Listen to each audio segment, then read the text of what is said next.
Hello and welcome to बिटनिंग। साथ में मिलके शुरू करते हैं ज़िंदगी की दूसरी इनिंग। सबसे पहले एक बहुत अच्छी खबर देता हूँ आपको। You will be happy to know that and I am very proud to tell you that मैं आईआईटी दिल्ली के अंदर गया था और आईआईटी दिल्ली के अंदर मुझे बुलाया गया था। खैर आईआईटी दिल्ली के अंदर जाना मेरा एक सपना था, एडमिशन के लिए नहीं। मतलब मैं इतना अच्छा पढ़ाई में इतना अच्छा नहीं था। मेरे लिए यही बहुत बड़ा सपना था कि मैं एक बार ना आईआईटी दिल्ली के कैंपस में जाना चाहता था कि अंदर देख के आऊँ आईआईटी दिल्ली दिखता कैसा है यार, अंदर तो जाने दो। बट मुझे क्या पता था कि लाइफ में एक ऐसा भी कभी एक टाइम आएगा कि आईआईटी दिल्ली के अंदर मुझे एज अ स्पीकर भी बुलाया जाएगा, और वो भी किस पे, आर्टिफिशियल इंटेलिजेंस पे, और वो भी आर्टिफिशियल इंटेलिजेंस के अंदर एआई एजेंट्स पे। और एआई एजेंट्स पब्लिक ब्लॉकचेन पे क्यों ज़रूरी है, क्यों जो डिसेंट्रलाइज एआई ज़रूरी है, जिसकी मैं हमेशा बात करता रहता हूँ कि आर्टिफिशियल इंटेलिजेंस जो सेंट्रलाइज इकोसिस्टम बन रहा है और एक डिसेंट्रलाइज इकोसिस्टम जो बन रहा है, इन दोनों के बीच में जो डिफरेंस है, ये मेरे लिए बहुत बड़ा मैसिव मोमेंट है। और ये पॉसिबल पता है क्यों हो पाया? क्योंकि आपके प्यार की वजह से, क्योंकि आप मेरे कंटेंट को देखते हो, सुनते हो, तो वो कंटेंट का रीच बढ़ता है। तो शायद कंटेंट कहीं न कहीं देखा जा रहा है और एक ढंग की बात करते हैं हम लोग, तो उसको अप्रिशिएट किया जा रहा है। और मैं बहुत सरप्राइज़ हुआ कि ये जो बच्चे आप देख रहे हो, काफ़ी छोटे-छोटे बच उम्र के हैं। मैं लिटरली बता रहा हूँ कि इनमें से कई लोग मुझे देखते थे और मुझे मैं ओवरवेलमिंग फीलिंग थी कि मुझे आईआईटी के अंदर भी देखा जाता है। अ, मैंने वहाँ पे एआई एजेंट्स की बात करी, मैंने इम्यूटेबिलिटी ऑफ लेजर्स की बात करी, मैंने इनको बताया कि थ्रेट्स जो सेंट्रलाइज़ एआई है उसके क्या-क्या थ्रेट्स हैं, राइट? और चाइना के डीप सीक और ओपन एआई के बीच की लड़ाई, इंडिया कहाँ स्टैंड करता है, फ्यूचर क्यों डिसेंट्रलाइज़ एआई का होगा, क्यों decentralize compute, decentralize cloud, decentralize infra, decentralize domain, decentralize database, इनकी इम्पोर्टेंस क्या है, कहाँ से इसकी शुरुआत हुई थी। आईआईटी के जो बच्चे थे वो कहीं न कहीं मीम कॉइन्स में फँसे हुए थे, कि मीम कॉइन्स को ही समझते थे कि क्रिप्टो है। बट उनका वो मीम कॉइन का जो मिथ है वो भी ब्रेक किया और उन्हें बोला कि आप फ्यूचर हो इंडिया के और आपको बिल्ड करना चाहिए पब्लिक ब्लॉकचेन्स पे, और वो भी एक डिसेंट्रलाइज़्ड एआई के लिए, क्योंकि आपको जो जॉब ऑफर मिल जाएगी, गूगल, एप्पल सब उठा सकते हैं। लेकिन वाक़ई आप कुछ ह्यूमैनिटी के लिए करना चाहते हो, तो एक बारी डिसेंट्रलाइज़्ड एआई पे काम करना। बहुत ही मैसिव, एक बहुत ही अच्छा एक एक्सपीरियंस रहा। तो ये तो था कि मेरा जो पर्सनल एक्सपीरियंस जो मैं आपसे शेयर करना चाहता था। दूसरी खबर पे चलते हैं कि आपने ये तो कल खबर सुनी थी जब मैंने आपको ये वीडियो बनाया था कि यूएस ने जो मेक्सिको है उस पे 1 महीना डिले कर दिया है और कनाडा पे भी। अब बेसिकली क्या है कि मेक्सिको और कनाडा जो हैं, ये इन दोनों का जो एक्सपोर्ट है वो यूएस को 75% से ऊपर एक्सपोर्ट, जितना वो टोटल एक्सपोर्ट करते थे कनाडा और मेक्सिको, उसका 75% से ऊपर जो एक्सपोर्ट है वो कहाँ जा रहा था? वो यूएस में होता था। अब अगर अंकल नाराज़ हो गए, डैडी नाराज़ हो गए जो कि यूएस है, तो ऑब्वियसली दोनों की हवा तो खराब होनी थी। तो अल्टीमेटली उन्होंने बोला कि जी मैं 10,000 सोल्जर्स भेज रहा हूँ। मेक्सिको ने बोला मैं 10,000 सोल्जर लगा दूँगा बॉर्डर पे। उधर से कनाडा ने बोला जी मैं भी 10,000 सोल्जर लगा दूँगा बॉर्डर पे, और हम इंश्योर करेंगे कि किसी भी तरीके का कोई ड्रग जो, क्योंकि जो डोनाल्ड ट्रम्प ने इसलिए लगाया था टैरिफ कि वहाँ उसके अंदर ड्रग्स जो आ रहे हैं अमेरिका में, जो फेंटिल करके जो एक ड्रग है, जो वहाँ की यूथ बर्बाद हो रहा है, उसकी रोकथाम के लिए उसने बोला था कि कदम नहीं उठा रहा है कनाडा ना मेक्सिको। अब दोनों ने इंश्योर किया, 1 महीने के लिए डिले हो गया। जैसे ही ये खबर आई, तो मार्केट में एकदम एक्सुबरेंस आ गई, बिटकॉइन वापस से 1,02,000 यूएस डॉलर पे भी पहुँचा। उसके बाद हम करेक्शन देख रहे हैं, वो करेक्शन इस वजह से है क्योंकि चाइना ने कहा यार मुझे कनाडा और मेक्सिको मत समझना, ठीक है? मैं कनाडा या मेक्सिको नहीं हूँ, और मैं जो हूँ, मैं चाइना हूँ। और उसने, चाइना ने क्या करा कि वापस से यूएस के ऊपर टैरिफ लगा दिए, ठीक है? और ये इम्पोर्टेंट है, उसने टैरिफ तो लगाया अमेरिकन गुड्स पे 10 से 15%। साथ में उसने एक इन्वेस्टिगेशन बिठा दी है कि गूगल के अंदर, एनवीडिया के अंदर, इंटेल के अंदर, के वो एक होता है प्रेशर डालने का एक तरीका होता है कंट्रीज़ का। तो उनके अंदर एक इन्वेस्टिगेशन बिठा दी कि कोई डेटा थेफ्ट से रिलेटेड या किसी और चीज़ से रिलेटेड। तो ये बेसिकली एक तरीके के एंगल्स होते हैं दिखाने के। तो अब ये जो, अब इसके बाद वापस से मार्केट के अंदर करेक्शन आ गई। एक्सपेक्टेड भी था कि चाइना बो डाउन नहीं करेगा। चाइना अगर अगर घुटने टेक देगा कनाडा और मेक्सिको की तरह, तो चाइना कैसे खिलाएगा? तो चाइना को वैसे भी कोई फ़र्क नहीं पड़ता, क्योंकि उसकी डिपेंडेंस यूएस पे इतनी नहीं है। उसकी डिपेंडेंस, वो उस पूरी दुनिया में वो ट्रेड करता है, पूरी दुनिया में उसका एक्सपोर्ट होता है। उसका ये नहीं कि 70% 75% ट्रेड उसका वो यूएस पे डिपेंडेंट नहीं है वो। तो इसलिए चाइना ने ये कॉल ले ली, लेकिन ऑब्वियसली इससे मार्केट बैठी है, ठीक है? बड़ी खबर एक और आ रही है कि डोनाल्ड ट्रंप ने बोला है कि वो एक सॉवरेन वेल्थ फंड बनाने जा रहा है। ये बहुत इंपॉर्टेंट खबर है, इसमें मैं थोड़ा-सा 2 मिनट एक्स्ट्रा लूँगा, ठीक है?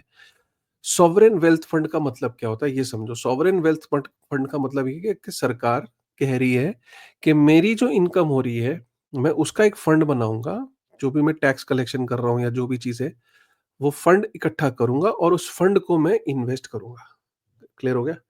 इन्वेस्ट करूँगा, पब्लिक के पैसे को मैं अलग-अलग चीज़ों में इन्वेस्ट करूँगा। उसने यहाँ क्रिप्टो की बात नहीं करी, लेकिन इसमें कोई दो राय नहीं है कि जैसे ही सॉवरेन वेल्थ फंड बनेगा, वो बिटकॉइन में भी इन्वेस्ट करेगा और वो बाकी डिजिटल एसेट्स के अंदर भी इन्वेस्ट करेगा। यही कारण है कि काफ़ी सारे लोग अमेरिका के अंदर एकदम एक्साइटेड हो गए, ये बात को देखने के बाद।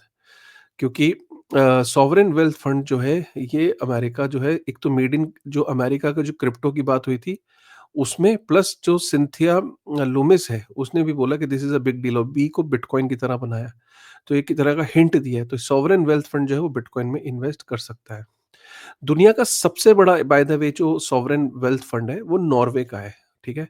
और नॉर्वे का जो है फंड, उसके पास इनडायरेक्टली 2446 बिटकॉइन है, जो कि 31 दिसंबर में 938 बिटकॉइन होते थे, आज के डेट में उसके पास इनडायरेक्टली 2446 बीटीसी है। अब आप बोलोगे इनडायरेक्टली का क्या मतलब? इनडायरेक्टली का मतलब ये है कि एक तो उसके अंदर माइक्रो स्ट्रैटेजी के अंदर एक्सपोज़र है, उस सॉवरेन वेल्थ फंड का, जो दुनिया का सबसे बड़ा फंड है वो। माइक्रो स्ट्रैटेजी में के शेयर्स हैं उसके पास, मैराथन डिजिटल के शेयर्स हैं, कॉइनबेस के शेयर्स हैं और ब्लॉकइन के शेयर हैं। तो ये दुनिया का सबसे बड़ा वेल्थ फंड जो है वो नॉर्वे का है, याद रखना। और उनका एक्सपोज़र बीटीसी के अंदर काफ़ी है। अब अमेरिका करता है नहीं करता है, वो लेट्स सी। यूएस के जो सीनेटर है कि ट्रम्प का जो लेटेस्ट जो एग्जीक्यूटिव ऑर्डर है could mean that US buying bitcoin, जो सेवरन सॉवरेन वेल्थ जो फंड मैं आपको बता रहा हूँ, बहुत लोगों का अब ये बुलिश है इस चीज़ पे, तभी बिटकॉइन जो है has been performing outrightedly well. Donald Trump ने की जो टीम है उन्होंने क्लियर किया है कि उनका जो डीफाई का जो प्रोजेक्ट है वो उन्होंने दो 250 million US dollar Ethereum move किया है, लेकिन वो उन्होंने बेचने के लिए नहीं किया है। यहाँ पे आपको याद होगा कि जो इवान ट्रम्प है, राइट? जो एरिक ट्रम्प है, एरिक ट्रम्प ने बोला great time to add eth, you can thank me later. Can you imagine कि डोनाल्ड ट्रम्प का बेटा ये कह रहा है कि great time to add ethereum, you can thank me letter.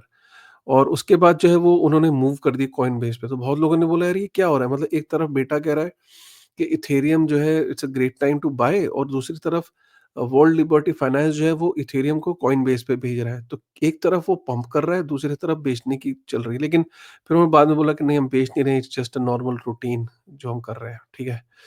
तो ये था, मतलब सोचिए कि डोनाल्ड ट्रम्प का बेटा इथेरियम को लेके वैसे भी बहुत बुलिश है, वो इथेरियम की बाइंग तगड़ी चल रही है। और यहाँ पे एक बहुत ही अच्छी चीज़ बताई कि देखो इथेरियम के अंदर चल क्या रहा है। डोनाल्ड ट्रम्प जो है वो टैरिफ की बात करता है, डिनाई करता है कि टैरिफ डिले नहीं होगा, टैरिफ लगेगा। इथेरियम 37% गिर जाता है 60 घंटे में। उसके बाद जो है वो टैरिफ हटते हैं। यहाँ पे एरिक ट्रम्प जो है वो पोस्ट करता है कि great time to buy Ethereum again, और यहाँ से वापस से 37%। तो कैन यू इमेजिन कि 60 मतलब 2 37% के स्विंग, 37% डाउन और 37% अप। कैन यू इमेजिन, मतलब इतने कम टाइम के अंदर एक इथेरियम जैसे एसेट में, जो कि काफ़ी टाइम से एक तरीके का स्टेबल कॉइन बन गया है, उसके अंदर इतना बड़ा स्विंग देखने को मिला है इथेरियम के अंदर। वैसे मैं पर्सनली मेरा टेक है कि इथेरियम के अंदर बहुत इन्वेस्टमेंट एंटर करेगा, क्योंकि बिटकॉइन ईटीएफ के बाद अगर कोई एक्चुअल में ईटीएफ है जो कि लार्ज स्केल पे है, जिसकी रीच है, जिसके अंदर अभी तक पोटेंशियल के हिसाब से उसने परफॉर्म नहीं किया, तो बिटकॉइन की ईटीएफ के बाद इथेरियम ईटीएफ में काफ़ी पैसे एंटर करेगा। स्पेशली डोनाल्ड ट्रम्प का खुद का जो वर्ल्ड लिबर्टी फाइनेंस है, वो भी उसमें कंसिस्टेंटली इन्वेस्ट कर रहा है।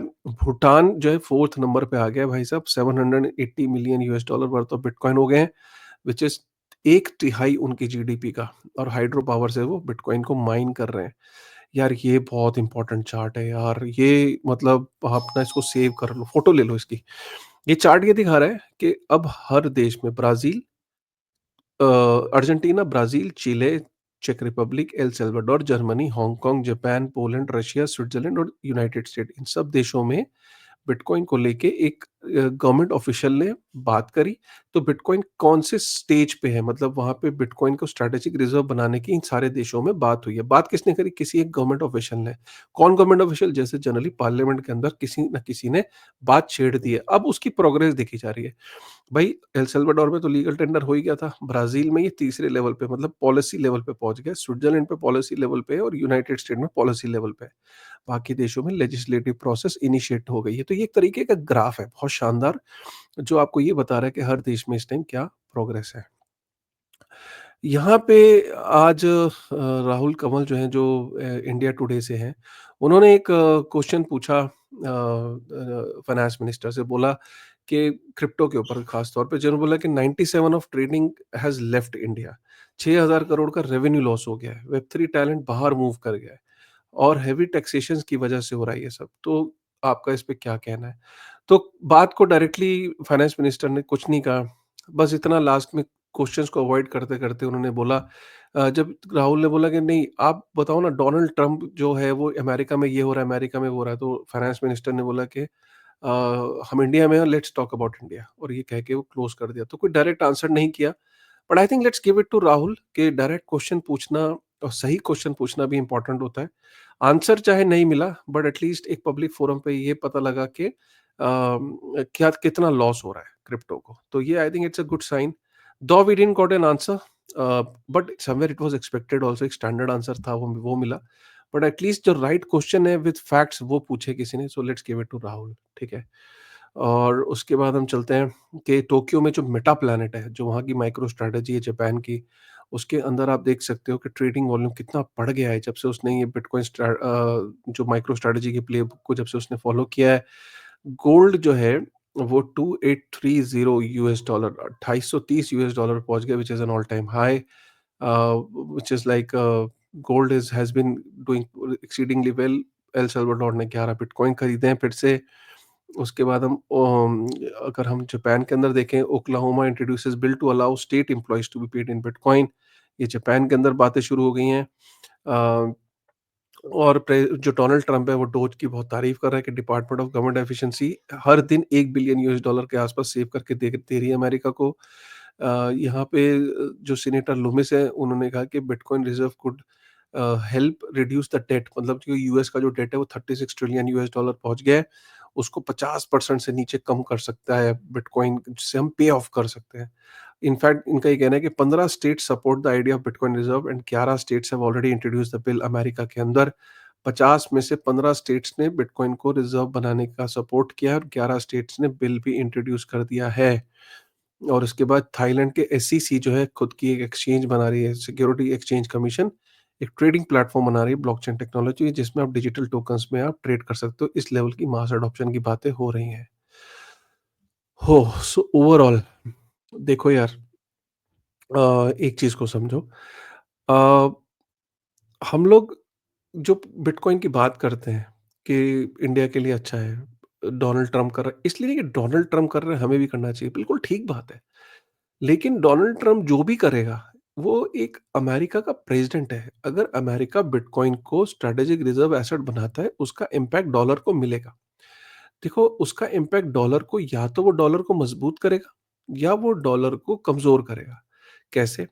डॉलर को कमजोर इस तरीके से करेगा कि सपोज करो कि अगर वहां पे उन्होंने बिटकॉइन को स्ट्रैटेजिक रिजर्व एसेट बनाया, वहां की जनता ने बोला अरे यार, ये डॉलर का तो ये तो बिटकॉइन रियल चीज है, डॉलर को रख के क्या फायदा है, और डॉलर को लोग छोड़ के बिटकॉइन में ट्रेड करना शुरू कर दें, इन्वेस्ट करना शुरू कर दें और डॉलर को बेचना शुरू कर दें। तो डॉलर जो है, डॉलर की सप्लाई जो है मार्केट में बढ़ जाएगी, राइट, और बिटकॉइन के अंदर पैसा जाने लगेगा। तो जब डॉलर को लोग छोड़ेंगे तो ऑब्वियसली डॉलर कमजोर होगा, राइट। और एक चीज ये है कि भाई बिटकॉइन की जहां तक बात है, अगर अगर वहां पे उल्टा हो गया कि भाई वहां पे लोगों ने बिटकॉइन को बहुत ज्यादा सपोर्ट करने लगे, राइट, और डॉलर डॉलर जब लोगों ने अगर ये देखना शुरू करा कि यार डॉलर को तो और स्ट्रेंथ मिल रही है बिटकॉइन से, राइट, और पूरी दुनिया ने अगर इसको एक्नॉलेज करना शुरू कर दिया, तो डॉलर की डिमांड बढ़ जाएगी। दोनों सिनेरियो हो सकते हैं। तो डॉलर मजबूत होना शुरू हो जाएगा जब डॉलर की डिमांड बढ़ेगी, क्योंकि लोग ये देखेंगे कि यार बिटकॉइन स्ट्रैटेजिक रिजर्व जो है वो डॉलर को स्ट्रेंथन दे रहा है। ये जो दोनों चीजें हैं, ये दोनों आउटकम पॉसिबल है। तो डॉलर मजबूत भी हो सकता है और डॉलर कमज़ोर भी हो सकता है। चांसेस पता है किस चीज़ के हैं? हम क्या बात कर रहे हैं? एक बिटकॉइन की जो कम्युनिटी है वो ये कह रही है कि अगर सपोज़ करो कि वहाँ पे डॉलर को बिटकॉइन से स्ट्रेंथ मिलने लगी। जैसे सिंथिया लूमिस ने अभी मैंने पीछे न्यूज़ ट्वीट बताया कि सिंथिया लूमिस ने बोला कि 36 ट्रिलियन उनका डेट पहुँच चुका है अमेरिका का। उसको ये लगता है कुछ सालों में इसका 50% हम पे ऑफ कर देंगे। आपको पता है कि अगर उन्होंने ये पे ऑफ करने की बात करी और इतनी स्ट्रेंथ अगर मिल गई तो जो बिटकॉइन जो डॉलर है उसको स्ट्रेंथ मिलेगी। डॉलर अगर स्ट्रांग हो गया, तो उससे नुकसान हमें ही होगा, राइट? क्योंकि अगर डॉलर स्ट्रांग होगा, तो हमारी करेंसी डॉलर के सामने वीक होगी। तो इसलिए और हम अगर हमारी करेंसी वीक होगी, राइट, तो क्या होगा? हमारे जो इम्पोर्ट्स हैं, वो महँगे हो जाएँगे, ठीक है? इम्पोर्ट अगर महँगे हो गए, तो अमेरिका से हम काफ़ी सारी चीज़ें इम्पोर्ट करते हैं, तो हमारी जो रॉ मटेरियल है, हमारी जो अ, हमारे इकोनॉमी के अंदर भी इन्फ्लेशन पे फ़र्क पड़ेगा क्योंकि अगर डॉलर से जो चीज़ें हम मँगाते हैं, जो चीज़ें रॉ मटेरियल अमेरिका से आता है, जो हमारे इंडस्ट्रियल प्रोडक्ट्स के अंदर रॉ मटेरियल का लगता है, तो वो सारी चीज़ें महँगी होंगी। जब वो चीज़ें महँगी होंगी, तो हमारे इन्फ्लेशन बढ़ेगा इकोनॉमी में। और हमारी करेंसी वीक होगी इंटरनेशनल मार्केट में।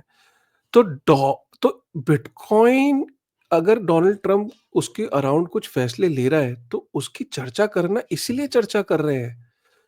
इसलिए चर्चा नहीं कर रहे हैं कि जो बिटकॉइन में लोग डील करते हैं, उनको अमीर होना है, नहीं, या उनकी जेबें गरम हो जाएँगी, नहीं, या उनको वो लैम्बोर्गिनी में घूमेंगे, नहीं। बिटकॉइन को लेके अगर डिस्कशन हो रही है कि अमेरिका ये कर रहा है, वो इसलिए कर रहा है क्योंकि इसका इकोनॉमिकली हम सब पे इम्पैक्ट पड़ेगा। गवर्नमेंट पे भी इम्पैक्ट पड़ेगा, जो बिटकॉइन में डील करता है उस पे भी इम्पैक्ट पड़ेगा, जो नहीं डील करता है उस पे भी इम्पैक्ट करेगा। क्योंकि जो महँगाई की दर है, इन्फ्लेशन है, यूएस डॉलर के अंदर कुछ भी होता है, उसका असर पूरी दुनिया पे, चाहे वो किसान हो जिसको कोई लेना-देना नहीं है, चाहे वो अर्थशास्त्री हो, पीएचडी हो इकोनॉमिक्स में, उसको भी फ़र्क पड़ता है। तो इसलिए बिटकॉइन की बात की जा रही है कि इसलिए इसकी बात करना, डोनाल्ड ट्रम्प की बात करना ये ज़रूरी है। इसलिए नहीं कि अमीर बनना है लोगों को कि जी अगर गवर्नमेंट इसको बिटकॉइन को रेगुलेट कर देगी तो लोग अमीर हो जाएँगे। ऑब्वियसली जिनके पास है, ऑब्वियसली उनको बेनिफिट होगा बट दैट डज़न्ट मीन कि वो ये चाहते हैं, क्या कम्युनिटी ये चाहती है? कम्युनिटी ये चाहती है कि भाई अगर वहाँ पे इतनी बात हो रही है तो इस बात में डिले क्यों करना? हम इस बात को एक तेज़ी से, ऑब्वियसली कोई चीज़ रातों-रात नहीं होती है, बट एक पॉलिसी मेकर्स इसको एक फ़ास्ट ट्रैक पे डाल के जल्दी एक्शन लेंगे तो उतना बेहतर होगा। क्योंकि ये वही वाली बात है कि पहले डोनाल्ड ट्रम्प या अमेरिका ने दुनिया को लड़ा के वर्ल्ड वॉर 1, वर्ल्ड वॉर 2 में लड़ा के गोल्ड इकट्ठा किया था। आज वो कॉन्फ्लिक्ट पैदा करके बिटकॉइन इकट्ठा करना चाहता है। बिटकॉइन इकट्ठा कर लेगा, गोल्ड को ज़्यादा स्ट्रेंथ मिलेगी, डॉलर को ज़्यादा स्ट्रेंथ मिलेगी, सॉरी। और अगर डॉलर को ज़्यादा स्ट्रेंथ मिली तो strong dollar means strong US, and strong US means जैसा हमने मेक्सिको और कनाडा को के साथ देखा, वो पूरी दुनिया के साथ ऐसा करना चाहता है और वो चाहता है कि उसके इशारे पे पूरी दुनिया नाचे। चाइना ने बोला कि नहीं, हम नहीं नाचेंगे तुम्हारे इशारों पे। ये सवाल पूरे देश में, पूरी दुनिया में सबसे डोनाल्ड ट्रम्प पूछेगा, अमेरिका पूछेगा, और वो तभी पूछ पाएगा जब उसको पता है कि उसका डॉलर स्ट्रांग होगा। तभी उसने ये कहा कि ब्रिक्स को कि अगर तुमने डॉलर को डी-डॉलराइज़ेशन की बात करी तो मैं तुम पे 100% टैरिफ लगा दूँगा। क्योंकि वो जानता है कि डी-डॉलराइज़ेशन से वो कमज़ोर होगा। वो कमज़ोर ना हो इसलिए वो अपने डॉलर को स्ट्रांग करना चाह रहा है। इसलिए वो बिटकॉइन को एक्युमुलेट करना चाह रहा है।